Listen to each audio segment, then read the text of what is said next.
আসসালামু আলাইকুম রহমতুল্লাহ। যারা অতিরিক্ত শত্রুর সমস্যায় ভুগছেন, এখন দেখা যায় শত্রুর কারণে আপনি ঠিকঠাক মতো ব্যবসা বাণিজ্য করতে পারতেছেন না, মেয়েটার বিয়ে শাদী হচ্ছে না, ছেলেটার লেখাপড়ায় মনোযোগ নাই, আপনার আয় ইনকামে কোনো বরকত নাই, এক কথায় আপনাকে কুফরি কালাম করতেছে, আপনাকে বিভিন্নভাবে শত্রু আপনাকে জাদুবিদ্যার মাধ্যমে আপনাকে ক্ষতি করতেছে, অথবা বিভিন্ন কথাবার্তার মাধ্যমে আপনাকে হুমকি ধমকি দিচ্ছে।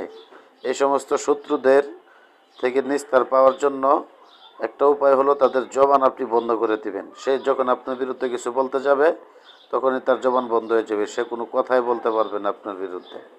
তো এর জন্য এই যে দেখতে পাচ্ছেন একটা হরফ, এটা হচ্ছে তা হরফ, আলিফ বা তারপর হচ্ছে তা। এই তা হরফটি আপনারা ঝিনুক অথবা শামুকের মধ্যে 30 বার লিখতে হবে।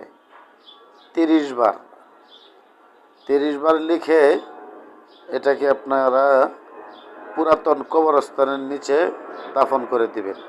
লিখবেন, তার নিচে আবার শত্রুর নাম লিখবেন, শত্রুর বাবা এবং মার নাম লিখবেন। যদি মায়ের নাম সংগ্রহ করতে না পারেন তাহলে শত্রুর নাম লিখবেন এবং শত্রুর বাবার নাম লিখবেন।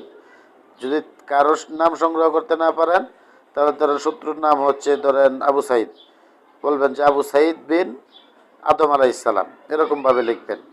আর যদি তার বাবার নাম জানেন তাহলে বলবেন যে আবু সাইদ বিন আবদুল্লাহ, এরকম বাবার নাম দিয়ে দিবেন। ইনশাআল্লাহ খুবই পরীক্ষিত নকশা, খুবই পরীক্ষিত আমল এটা। যারা যারা শত্রুর সমস্যায় ভুগছেন আপনারা এই আমলটা করতে পারেন। আসসালামু আলাইকুম রহমতুল্লাহ।